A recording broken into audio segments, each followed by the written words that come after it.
السلام علیکم ناظرین، KBN نیوز چینل میں آپ تمام کا تہہ دل سے استقبال ہے۔ آئیے آج کی اہم خبر پر نظر ڈالتے ہیں۔ آل انڈیا صوفیہ علماء کونسل کے زیر اہتمام مرکزی حکومت کے طلاق ثلاثہ قانون سے متعلق شعور بیداری کانفرنس کا اردو مسکن خلوت میں انعقاد عمل میں آیا، جس کی صدارت مولانا حکیم صوفی سید شاہ خیر الدین علی صوفی شجاعت نے کی۔ کانفرنس میں مولانا سید صادق محی الدین فہیم نے خطاب کرتے ہوئے کہا کہ مسلمان اپنے کردار گفتار میں اسلامی تبدیلی پیدا کریں تاکہ ان کا تشخص برقرار رہے۔ انہوں نے اپنے خطاب میں مزید کہا کہ مساجد کے انتظامی کمیٹیوں میں باکردار، بااخلاق، متقی، پرہیزگار اور دینی شخصیتوں کو ذمہ داری سونپی جائے تاکہ وہ وہاں صباحیہ اور مساحیہ مدارس کے مراکز قائم کریں اور ان سے مسلمان نونہالوں میں دین کا شعور، قرآن کا فہم و دیگر معلومات حاصل ہو سکیں۔ مسلمان اپنے نصب العین سے پہلو ہی غفلت کے نتیجے میں موجودہ حالات میں مختلف فتنوں، اخلاقی پستی میں ملوث ہے۔ ان حالات میں مسلمانوں کو چاہیے کہ وہ سنت رسول صلی اللہ علیہ وسلم کے مطابق اپنی زندگی پاکیزگی کے ساتھ بسر کریں، جس سے دیگر ابنائے وطن کو وہ ایک اسلام کا نمونہ پائے۔ اس موقع پر علماء، مشائخین، مفتیان کے علاوہ دیگر نے بھی خطاب کیا۔ اس دوران سامعین کی کثیر تعداد نے اس کانفرنس سے استفادہ کیا۔ سفر المظفر 1441 ہجری مطابق 28 اکتوبر 2019 عیسوی ایک روزہ کانفرنس آل انڈیا صوفی علماء کونسل کی جانب سے اردو مسکن خلوت حیدرآباد میں منعقد ہوئی۔ اس کانفرنس کا مقصد ملت اسلامیہ کے اندر شعور بیداری مہم چلانا ہے، کیونکہ طلاق ثلاثہ بل کی منظوری کی وجہ سے اسلامی حکام میں مداخلت کا ایک راستہ کھل گیا ہے، اور پھر طلاق ثلاثہ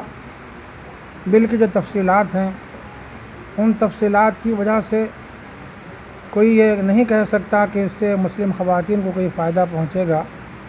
بلکہ طلاق ثلاثہ بل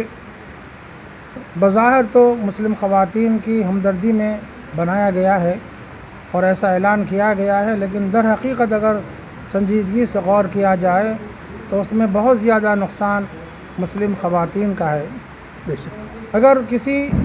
مرد کو 3 طلاق دے دینے کے بعد جیل بھیج دیا جائے اور پھر یہ بھی قاعدہ قانون بنایا جائے کہ وہ اپنی بیوی بچوں کا گزارا دے اور ان کے اخراجات کی تکمیل کرے، تو بتائیں کہ وہ جیل میں رہتے ہوئے کیسے ان کے لیے وسائل فراہم ہوں گے اور وہ کیسے وہ اپنی بیوی بچوں کے گزارے کا انتظام کر سکے گا۔ ویسے بہت سے اس کے اندر خامیاں ہیں، ان کو صرف نظر کرتے ہوئے یہ قانونی بل لا لیا گیا ہے، اور قانونی بل لانے کا مقصد خواتین سے، مسلم خواتین سے ہرگز ہمدردی نہیں ہے، بلکہ وہ چاہتے یہ ہیں کہ کسی طرح سے اسلامی حکام میں مداخلت کا دروازہ کھولا جائے۔ چنانچہ ان کا مقصد یہ ہے کہ آئندہ اور مسائل پر بھی ہاتھ ڈالا جائے تاکہ امت مسلمہ کو پریشان کیا جا سکے۔ اس خاص موضوع پر شعور بیداری مہم کے طور پر آج کا یہ اجلاس منعقد ہوا۔ یہ اجلاس چاہتا یہ ہے کہ حکومتی سطح پر بھی طلاق ثلاثہ بل کے عنوان سے ضرور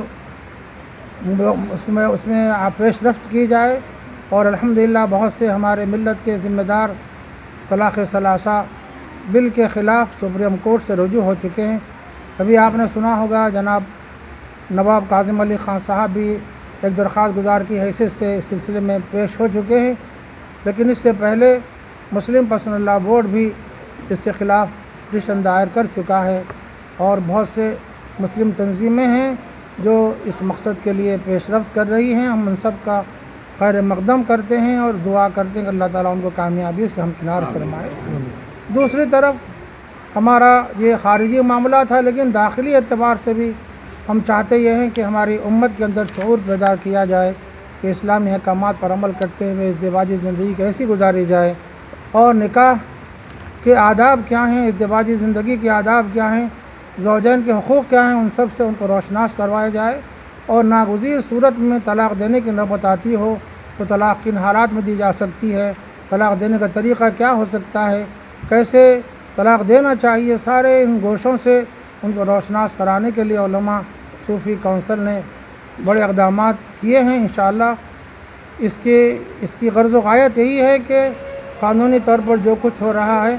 اس میں ان کی مدد، ان کا تعاون کیا جائے، اور داخلی سطح پر بھی امت کے اندر جو خرابیاں ہیں اسلام سے دوری کی وجہ سے، اس کے لیے کوئی کام کیا جائے تاکہ اس امت کو دین سے قریب کیا جا سکے، ان کی زندگیوں میں دین کو زندہ کیا جا سکے. اور بھی اس علماء کونسل کے بہت سے عزائم ہیں جو خدمت خلق سے تعلق رکھتے ہیں، جو بلا لحاظ مذہب و ملت انسانیت کی خدمت کا جذبہ رکھتے ہیں. اللہ تعالیٰ ان کی خدمات کو قبول فرمائے اور ایسے مواقع عطا فرمائے کہ جس کی وجہ سے یہ کام آگے بڑھ سکے، پھل پھول سکے، اور اس سے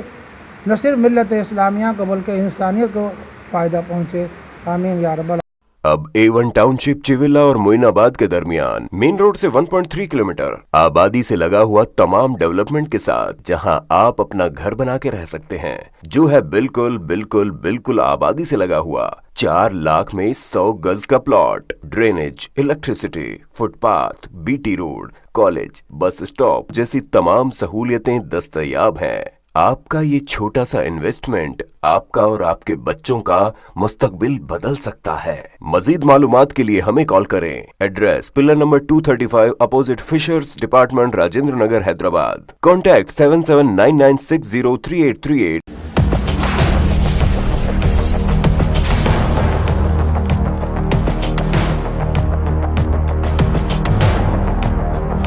اگر آپ نے ہمارے چینل کو ابھی تک سبسکرائب نہیں کیا ہے تو یہاں پر ریڈ کلر کا سبسکرائب بٹن دکھ رہا ہے، اسے کلک کریں اور ہمارے چینل کو سبسکرائب کیجیے، اور ساتھ ہی ساتھ بیل آئیکن کو بھی کلک کیجیے، جس سے آپ کو تازہ اپڈیٹ ملتی رہے.